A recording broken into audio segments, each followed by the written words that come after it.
প্রিয় দর্শক, বাংলা ব্যান্টার চ্যানেলে আপনাদের স্বাগতম। সাম্প্রতিক দশকগুলিতে শামানিজমের ধারণা বিশ্বজুড়ে ছড়িয়ে পড়েছে।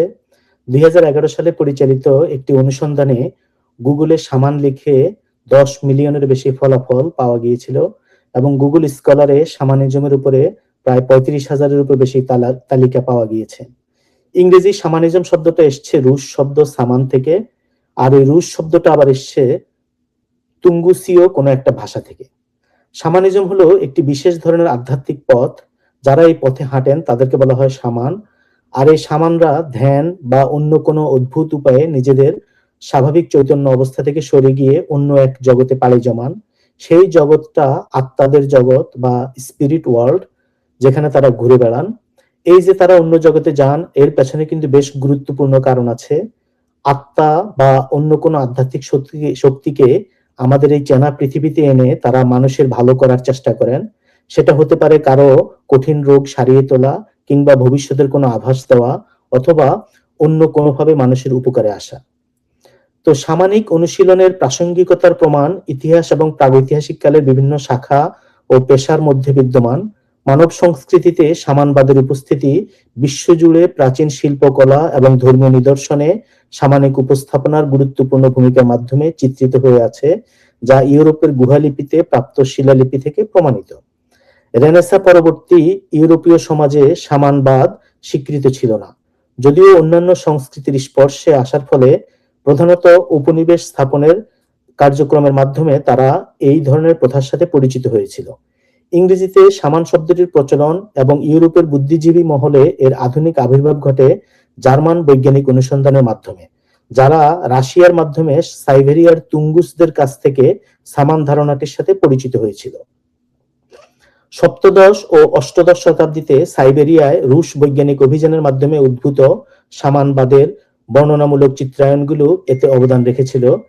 এইসব প্রথা সম্পর্কিত জ্ঞান অন্যান্য ইউরোপীয়দের মধ্যে ছড়িয়ে পড়েছিল, তবে অভিযাত্রী, ব্যবসায়ী, ধর্মপ্রচারক, ঔপনিবেশিক, সামরিক এবং পশ্চিমা সংস্কৃতির অন্যান্য প্রতিনিধিদের এই প্রাথমিক প্রতিবেদনগুলি সুপ্রতিষ্ঠিত ছিল না, বরং ভুল বোঝাবুঝির জন্ম দিয়েছিল এবং প্রায় পাঠক গোষ্ঠীকে আকৃষ্ট করার জন্য চাঞ্চল্যকর অতিরঞ্জন করা হতো।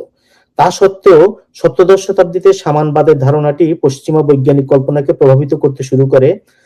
অপশ্চিমা বিশ্ব থেকে আসা এই প্রতিবেদনগুলো ইউরোপের সাহিত্যিক ও সাংস্কৃতিক জীবনের একটি ক্রমবর্ধমান অংশ হয়ে ওঠে এবং অতীতের সামানবাদী ঘটনাগুলোর পুনঃপরীক্ষায় অবদান রাখে। অন্যান্য সংস্কৃতির সংস্পর্শে আসার প্রেক্ষাপটে সামানবাদের সাথে পশ্চিমের একটি পুনরাবৃত্তিক সাক্ষাতের বিষয় প্রকাশ করে। সামানিক প্রথা সম্পর্কে জ্ঞান 1000 বছরেরও বেশি আগে ইউরোপে প্রবেশ করেছিল, যাকে প্রায় শয়তান পূজা হিসেবে আখ্যায়িত করা হতো। তো সামানিজমের ধারণা সম্পর্কে একটি বোঝাপড়া অতীতের বিভিন্ন পশ্চিমা ঘটনাকে সামানিজম হিসেবে নতুনভাবে ব্যাখ্যা করার দিকে পরিচালিত করেছে, যার মধ্যে যীশু খ্রিস্টের জীবনও অন্তর্ভুক্ত। এনলাইটেনমেন্টের যুগের চিন্তাধারার প্রভাবে সামানিজমকে যৌক্তিক চিন্তার বিপরীতে কিছু অযৌক্তিক চিন্তা হিসেবে ধারণা করতে অবদান রেখেছে, যা মানব প্রকৃতির একটি অযৌক্তিক দিককে প্রতিনিধিত্ব করে, যেখানে ক্যারিশমা এবং আবেগ সামাজিক জীবনে প্রাধান্য বিস্তার করে। ইউরোপীয়দের সংশয়বাদী দৃষ্টিভঙ্গি সামানিজম সম্পর্কিত ঘটনাগুলিকে অপশ্চিমা, অন্যের বা অপরের অযৌক্তিকতা হিসেবে উপস্থাপন করেছে এবং চাঞ্চল্য সৃষ্টিকারী দৃষ্টিভঙ্গিগুলো সামানকে একজন নাট্য অভিনেতা হিসেবে প্রতিষ্ঠিত করেছে, যেখানে সামান সরল মনা একটি সম্প্রদায়কে নিয়ন্ত্রণ করার জন্য প্রতারণার আশ্রয় নেয়। তো সাইবেরীয় গোষ্ঠীগুলির উপরে 19 ও 20 শতকের নৃতাত্ত্বিক গবেষণার মাধ্যমে উদ্ভূত সামানিক প্রথা সম্পর্কে আরো নির্ভুল ও সম্পূর্ণ ধারণার সাথে প্রাথমিক খণ্ডিত ও অপেশাদার বিবরণগুলি যুক্ত হলে এই অবজ্ঞাপূর্ণ দৃষ্টিগুলি পরিবর্তিত হতে শুরু করে। যদিও রুশ উপনিবেশায়ন এবং রাজনৈতিক ও সামাজিক সংস্কারের ফলে সাইবেরিয়ার সামানবাদী প্রথাগুলি ইতিমধ্যে দমন বা আমূলভাবে রূপান্তরিত হয়ে গেছে। ফিনিশ, হাঙ্গেরীয় এবং তুর্কি জনগণের সামানবাদী প্রথা সম্পর্কিত গবেষণা সাইবেরীয়, রুশ ও অন্যান্য ইউরেশীয় উপাদানগুলিকে বুঝতে সহায়তা করে, যা ক্রমবর্ধমানভাবে সামানবাদ হিসেবে স্বীকৃত হয়েছে। যদিও এটিকে সবসময় সামানবাদ হিসেবে আখ্যায়িত করা হতো না, তবু এটি স্পষ্ট হয়ে ওঠে যে সারা বিশ্বের সংস্কৃতিগুলোতে কিছু নির্দিষ্ট সাদৃশ্য বিদ্যমান ছিল, যা সামানবাদী অনুশীলনের মৌলিক কাঠামোগুলোকে নির্দেশ করে। এই উদীয়মান আন্তঃসাংস্কৃতিক দৃষ্টিভঙ্গিগুলিকে, প্রাচীন সাহিত্যিক ও পৌরাণিক উপাদানগুলিকে সামানবাদকে আরো ভালোভাবে চিনতে সাহায্য করেছিল। সভ্য মানুষ হিসেবে আমাদের যত পড়াশোনা, জ্ঞান, বিজ্ঞান সবকিছুর মূলে এই প্রাচীন ওঝা বা সামানের জ্ঞান। প্রাচীনকালে গোত্রের সবাই যখন শিকারে যেত, তখন লোকালয়ে নারী শিশুরা পেছনে থাকতো, সাথে থাকতো বুড়ো একজন মানুষ, যে সারাক্ষণ বনে বাজারে ঘুরে বেড়ায়, জড়িবুটি খুঁজে ফিরে, গবেষক বা রিসার্চারের মতো। কখনো কখনো হয়তো অনেক দিনের জন্য হারিয়ে যায়, গোত্র ছেড়ে দূরে কোথাও চলে যায়, আবার ফিরে আসে, যেটাকে আমরা আধুনিক কালের স্যাবাটিক্যালের সাথে তুলনা করতে পারি। তার কর্মকাণ্ড গোত্রের অর্থনীতি, খাদ্যের যোগানের সাথে সম্পর্কিত নয়, কিন্তু অন্যদের জোগাড় করা খাবারে তার অধিকার আছে। তো সামানের প্রধান কাজ ছিল চিকিৎসা। এই কাজে সে ভেষজ থেকে শুরু করে বনের নানা গাছপালা, ফলমূল, ছাল বাকল, পশুর উপাদান সংগ্রহ করে থাকে। যে কোনো গোত্রে এসব বিষয়ে তার জ্ঞান সবচেয়ে বেশি। নতুন নতুন ঔষধ সন্ধান করা, গাছপালা, পরিবেশ নিয়ে তার পর্যবেক্ষণ, পরীক্ষা নিরীক্ষা করা, এসব তার কাজ। গোত্রের কেউ অসুস্থ হলে তাকে সুস্থ করে তোলা সামানের প্রধান কাজ ছিল। ঔষধে কাজ না হলে সামান হেলুসিনোজেনিক হার্বাল গ্রহণ করে নেচে গেয়ে চ্যান্টিং করে ট্রান্সেন্ডেন্টাল হয়ে নির্দেশনা খুঁজে আনেন। এই হলো আদিম ধর্মীয় উন্মাদনা, যাকে বলা যেতে পারে। যাজক এবং ধর্মবেত্তাদের কাজও তার মাধ্যমে শুরু হয়। বেশিরভাগ সময় সামান অপর জগৎ থেকে সমাধান খুঁজে নিয়ে আসেন। অনেক সময় ট্রান্স অবস্থা থেকে সামান আর ফিরে আসে না, তখন তার অ্যাসিস্ট্যান্টকে দায়িত্ব মাথায় তুলে নিতে হয়। তো সভ্য সমাজে সামানের কাজগুলো নানা ভাগে ভাগ হয়ে গেছে। যাজক শ্রেণী সৃষ্টি হয়েছে। প্রথমেই তার কাজ ধর্ম আর চিকিৎসাবিদ্যা হিসেবে পড়াশোনার জন্য আলাদা ডিসিপ্লিন সৃষ্টি হয়। সামানের কাজগুলি যারা করে তারা নিজেদের উচ্চ মর্যাদা সম্পন্ন মনে করে। যাজক আর চিকিৎসকেরা সমাজে আলাদা মর্যাদা পায়। অনেক ক্ষেত্রে দেখা যায় এই দুইজন একই ব্যক্তি। গির্জার ক্ষেত্রে যেমন দেখা গেছে ফাদার নিজেই একজন ডাক্তার। সভ্যতার অগ্রগতির সাথে সাথে ধীরে ধীরে জ্ঞানের আরো নানা শাখায় পাঠদান চালু হয়। শুরুটা কিন্তু হয়েছিল আদিম গোত্রের সেই অকর্মণ্য, বুড়ো, আধা পাগলা, পাড় মাতাল সামান বা ওঝার কাছ থেকে। প্রকৃতির সাথে সংগ্রাম করে বেঁচে থাকা গোত্রের মানুষদের মধ্যে সেই একমাত্র কোনো ইনকাম জেনারেটিং কাজ করতো না। শিকারে যেত না, ঘরের খেয়ে বনের মোষ তড়াতো। বাকি সবাইকে শিকারে যেতে হতো বা পরিশ্রম করতে হতো। তবে সময়ের সাথে সাথে সামানের জ্ঞান, চিকিৎসা পদ্ধতি, তার গল্প বলা গোত্রের বাকি সদস্যদের জানা হয়। সবাই এর গুরুত্ব বুঝতে পারে।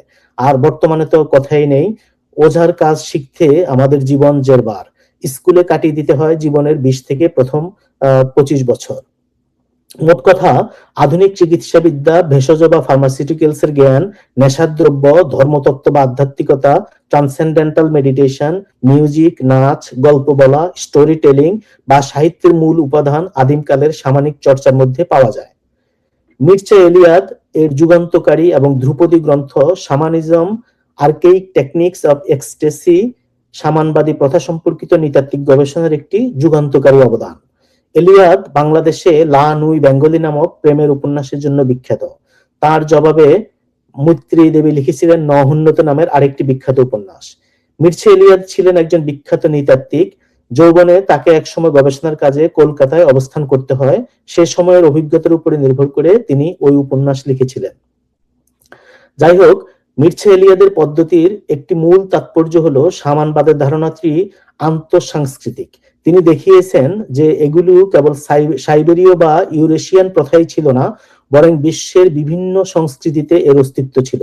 এলিয়াদ সামানবাদের মূল বিষয়টিকে এভাবে সংশ্লিষ্ট করেছিলেন যে এটি সম্প্রদায়ের পক্ষ থেকে আত্মিক জগতের সাথে যোগাযোগের জন্য ভাবাবেশের কৌশল ব্যবহারের সঙ্গে জড়িত। তিনি আরোগ্য দান ও ভবিষ্যৎবাণীর মতো কার্যকলাপের উপর জোর দিয়েছিলেন এবং রাত্রিকালীন অনুষ্ঠানে পুরো স্থানীয় গোষ্ঠী উপস্থিত থাকতো এবং এটি সমাজে একটি সামাজিক সমাবেশ হিসেবে কেন্দ্রীয় গুরুত্ব বহন করত, যা ছিল দৈনন্দিন অভিজ্ঞতার জগতে অতুলনীয় এক দৃশ্য। সামানিক আচার এবং এর সাথে সম্পর্কিত বিশ্বাসগুলো সবচেয়ে গুরুত্বপূর্ণ সৃষ্টিতাত্ত্বিক, আধ্যাত্মিক, ধর্মীয়, সামাজিক ও নিরাময়মূলক কার্যকলাপের সাথে জড়িত ছিল। এটি ব্যক্তির সাথে গোষ্ঠীর সম্পর্ক স্থাপন এবং আত্মাদের সমাজে নিয়ে আসার প্রেক্ষাপট তৈরি করত। এই নাটকীয় আচার অনুষ্ঠানটি শক্তিশালী আবেগিক অভিজ্ঞতা জন্ম দিত। যখন সামান ড্রাম বাজাতো, গান গাইতে গাইতে, মন্ত্র উচ্চারণ করতে করতে এবং উত্তেজিত ভাবে নাচতে নাচতে আত্মাদের সাথে তার যুদ্ধের কাহিনী বর্ণনা করত। অবশেষে শামান ক্লান্ত হয়ে এক ভাবাবেশপূর্ণ অবস্থায় লুটিয়ে পড়তেন, যেখানে তিনি আত্মাদের সাথে যোগাযোগ করতেন এবং তাদের সহযোগিতা লাভের চেষ্টা করতেন। মির্চা এলিয়াড জোর দিয়েছিলেন যে শামানবাদের একটি মূল দিক হলো ভাবাবেশ এবং চেতনার পরিবর্তিত অবস্থা বা altered state of consciousness, ASC, যা আত্মিক জগতে প্রবেশের জন্য ব্যবহৃত হয় এবং শামানদের দিব্যদৃষ্টিমূলক অভিজ্ঞতার মাধ্যমে প্রকাশিত হয়। এএসসির বিভিন্ন পদ্ধতির মাধ্যমে পরিচিত করা হতো, বিশেষ করে ড্রাম বাজানো, গান গাওয়া, মন্ত্রোচ্চারণ, নাচ এবং অনেক সংস্কৃতিতে সাইকোঅ্যাক্টিভ বা নেশা জাতীয় দ্রব্য ব্যবহারের মাধ্যমে এই অল্টার্ড কনসাসনেস বা চেতনার পরিবর্তিত অবস্থা নেওয়া হতো। আধ্যাত্মিক চেতনার জন্য গাঁজা, আফিম, তামাক, মাশরুম, পিওটি ইত্যাদি বিভিন্ন ঔষধির ব্যবহার প্রচলিত ছিল। শামানরা এই অভিজ্ঞতাগুলোকে আরো বাড়ানোর জন্য সাধারণত উপবাস ও জল ত্যাগ, চরম তাপমাত্রার সংস্পর্শ, ব্যাপক ব্যায়াম, কষ্টকর ব্যায়াম, ব্রহ্মচর্য, নিদ্রাহীনতা, স্বপ্ন সাধনা ও সামাজিক বিচ্ছিন্নতার মতো কঠোর তপস্যার মাধ্যমে এএসসির জন্য প্রস্তুতি নিত। শামানের ভাবাবেশপূর্ণ অবস্থাকে আত্মার উড্ডয়ন হিসেবে বর্ণনা করা হতো, এমন একটি সমাধি অবস্থা যার সময় তার আত্মা শরীর ছেড়ে আকাশে আরোহণ করে এবং পাতাল লোকে নেমে যায় বলে বিশ্বাস করা হতো। এই সামানিক উড্ডয়ন বিভিন্ন রূপ ধারণ করত, যার মধ্যে অনুশীলনকারীর শারীরিক শরীর থেকে বিচ্ছিন্ন হয়ে একটি অভিজ্ঞতামূলক জগতে প্রবেশ করত এবং আত্মিক সত্তার সাথে মিথস্ক্রিয়া করার মতো কিছু দিক অন্তর্ভুক্ত ছিল। শামানের এই উড্ডয়ন শারীরিক রূপে বা পশু বা আত্মিক সহযোগিতায় রূপান্তরিত বেশে অভিজ্ঞতা হতে পারত। অন্যান্য সামানিক পরিবর্তিত চেতনা অবস্থার মধ্যে পাতাল লোকে যাত্রা অথবা পশুতে রূপান্তরিত হওয়া অন্তর্ভুক্ত ছিল। শামানরা সাধারণত আত্মা দ্বারা আবিষ্ট হতেন না, বরং তারা আত্মাদের নিয়ন্ত্রণ করতেন এবং বিশ্বাস করা হতো যে তাদের আত্মিক সহযোগীদের কাজের মাধ্যমে নিজেদের কৃতিত্ব সম্পন্ন করতেন। আত্মিক জগতে প্রবেশ ছিল শামানদের অন্যান্য কার্যকলাপের মূল চাবিকাঠি, যার মধ্যে অন্তর্ভুক্ত ছিল ভবিষ্যৎবাণী, দিব্য দৃষ্টি, গোষ্ঠীর সদস্যদের সম্পর্কে তথ্য সংগ্রহ, শিকার, আরোগ্যদান, হারানো আত্মার পুনরুদ্ধার এবং মৃত আত্মার সাথে যোগাযোগ, মৃত আত্মাকে পথ দেখানো এবং আত্মা ও জাদুকরদের বিরুদ্ধে সুরক্ষা প্রদান। শামানদের আত্মিক জগতে প্রবেশকে একটি বহুস্তরীয় মহাবিশ্ব হিসেবে ধারণা করা হতো, যা নিম্ন, মধ্য এবং ঊর্ধ্ব এই তিন ভাগে বিভক্ত ছিল এবং প্রায়শই 7টি বা 9টি স্তর বা আরো উপস্তরে বিভক্ত হতো। এই জগৎগুলির মধ্য দিয়ে চলাচলের জন্য একটি অক্ষমুণ্ডি বা একটি মই, গর্ত বা গাছ এর সাহায্য নিতে হতো। এই অক্ষটিকে প্রায়শই একটি মহাজাগতিক বৃক্ষ, পবিত্র বৃক্ষ বা পবিত্র পর্বত হিসেবে ধারণা করা হতো, যা শামানদের বিভিন্ন জগতের মধ্যে চলাচলের মাধ্যম সরবরাহ করত। সামানিক কার্যকলাপগুলি সাধারণত স্বাস্থ্য সম্পর্কিত ছিল। শামানের আচার অনুষ্ঠানগুলি সম্প্রদায়ের মানসিক সুরক্ষায় একটি অপরিহার্য ভূমিকা পালন করত, যা মৃত্যু, রোগ, বন্ধ্যাত্ব, দুর্যোগ এবং অন্ধকার জগতের বিরুদ্ধে জীবন, স্বাস্থ্য, উর্বরতা এবং আলোর জগৎকে রক্ষা করত। অসুস্থতার তত্ত্বগুলো সাধারণত আত্মা হারানোর উপর কেন্দ্রীভূত ছিল, যা প্রেতাত্মাদের আক্রমণ বা অন্য শামানদের দ্বারা চুরির কারণে ঘটে বলে মনে করা হতো। অসুস্থতার অন্যান্য প্রধান কারণ হিসেবে প্রেতাত্মাদের আক্রমণ এবং জাদুবিদ্যাকে মনে করা হতো, যেখানে ভূত ও প্রেতের কার্যকলাপ বা অন্য শামান, জাদুকর বা ডাইনিদের বিদ্বেষপূর্ণ কাজের দ্বারা স্বাস্থ্য প্রভাবিত হতো। সামানিক আচার অনুষ্ঠানগুলিতে সাধারণত প্রেতাত্মাদের তাড়ানোর জন্য এবং রোগীর আত্মা পুনরুদ্ধার করার জন্য তাদের সাথে সংগ্রামের নাটকীয় উপস্থাপনা অন্তর্ভুক্ত থাকত। প্রেতাত্মা কেন্দ্রিক আচার অনুষ্ঠানগুলোর পাশাপাশি, যেগুলি বিভিন্ন সামাজিক ও মনস্তাত্ত্বিক নিরাময়মূলক কাজ ছিল, শামানদের নিরাময় অনুষ্ঠান শারীরিক চিকিৎসাও অন্তর্ভুক্ত ছিল, যেমন ক্ষত পরিষ্কার করা, বস্তু অপসারণ এবং ভেষজ ঔষধের ব্যবহার। সামানিক জগৎ সর্বপ্রাণবাদের উপর ভিত্তি করে গঠিত, যা হলো এমন একটি বিশ্বাস যেখানে আত্মিক সত্তাগুলো মানব জীবনের সমস্ত দিকের উপর প্রভাব ফেলে। আত্মাদের প্রাকৃতিক শক্তি এবং মানুষের সারসত্তা হিসেবে দেখা হতো এবং সেই সব প্রাণীদেরও সারসত্তা হিসেবে গণ্য করা হতো যাদের উপর শামানরা তাদের ক্ষমতার জন্য নির্ভর করত। আত্মাদের সাথে সম্পর্ক স্থাপন করা শামানদের প্রশিক্ষণের একটি কেন্দ্রীয় বিষয় ছিল, যেখানে পশু আত্মার সহকারীরা ছিল সামানিক ক্ষমতার ভিত্তি এবং সেই মাধ্যম যার দ্বারা শামান বিভিন্ন কার্যকলাপ সম্পন্ন করে। একটি প্রচলিত বিশ্বাস ছিল যে শামান সেই সব প্রাণীদের ছদ্মবেশে কাজগুলি সম্পন্ন করত যেগুলিতে সে রূপান্তরিত হতো। শামানের ভূমিকার জন্য নির্বাচন সাধারণত সকলের জন্য উন্মুক্ত ছিল, তবে এটি মূলত সেই সব শামানের বংশধরদের মধ্যেই দেখা যেত যারা তাদের পূর্বপুরুষদের আত্মিক মিত্রদের কাছ থেকে শক্তি লাভ করত। শামানরা সাধারণত পুরুষ হতেন, কিন্তু বেশিরভাগ সংস্কৃতিতে নারীরাও জীবনের প্রজনন পূর্ব ও প্রজনন পরবর্তী সময়ে শামানবাদ অনুশীলন করতে পারতেন। এটি সাধারণত স্বীকৃতি ছিল যে আত্মারা নিজেরাই শামানদের নির্বাচিত করে এবং এর লক্ষণগুলো প্রায়শই আত্মার দ্বারা সৃষ্ট দীর্ঘস্থায়ী অসুস্থতা বা উন্মাদনার মাধ্যমে প্রকাশ পেত। আত্মার এই পীড়া প্রায়শই এমন অভিজ্ঞতার দিকে পরিচালিত করত যা নির্বাচিত ব্যক্তির মৃত্যু হিসেবে ব্যাখ্যা করা হতো। এই অভিজ্ঞতাকে প্রায় পশুদের দ্বারা আক্রান্ত ও অঙ্গ প্রত্যঙ্গ বিচ্ছিন্ন হওয়ার ঘটনারূপে বর্ণনা করা হতো।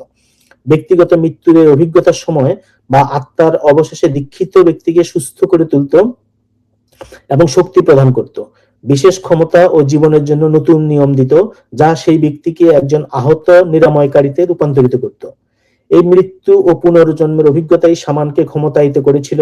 মৃত্যুর সাথে এই ব্যক্তিগত মুখোমুখি হওয়ার অভিজ্ঞতাটি ইচ্ছাকৃতভাবেও চাওয়া হতে পারে, যেমনটা করা হতো দিব্য দৃষ্টি লাভের সন্ধানের সময়, যখন দীক্ষার্থী আধ্যাত্মিক শক্তি অর্জনের জন্য একটি কঠিন পরীক্ষার সম্মুখীন হতো। যদিও অন্য শামানরা নবদীক্ষিতকে পাহারা দিত, তবুও দিব্যদৃষ্টি লাভের অনুসন্ধান প্রায়ই জনমানবহীন প্রান্তরে একাকী জাগরণের মাধ্যমে সম্পন্ন হতো। এই ইচ্ছাকৃত ও স্বতঃস্ফূর্ত অনুসন্ধানের সময় শামানিক শক্তিগুলো হিংস্র পশুর রূপে আবির্ভূত হতে পারত, যা দীক্ষার্থীকে আক্রমণ করে হত্যা করত। এরপর আত্মা প্রাণীরা নবদীক্ষিতের মধ্যে প্রবেশ করত এবং সেই ব্যক্তিকে বিশেষ ক্ষমতা ও শক্তি সহ একটি নতুন সত্তায় পুনর্গঠিত করত। আজকে আমরা বিদ্যালয়ে নানা কিছু পড়াশোনা করলেও এসব কিছুর মূলে আদিম শামান বা ওঝার জ্ঞান। দুনিয়ার নানা সংস্কৃতিতে শামানের কাছ থেকে এটা প্রমাণিত যে মানুষের চিকিৎসা, ভেষজ, আধ্যাত্মবিদ্যা, মনোবিদ্যার মতো গুরুত্বপূর্ণ বিষয়ের গোড়াপত্তন হয়েছে এসব শামান বা ওঝাদের মাধ্যমে, যেই কারণে শামানবাদ এখন আবার জনপ্রিয়তা পেয়েছে। Thank you.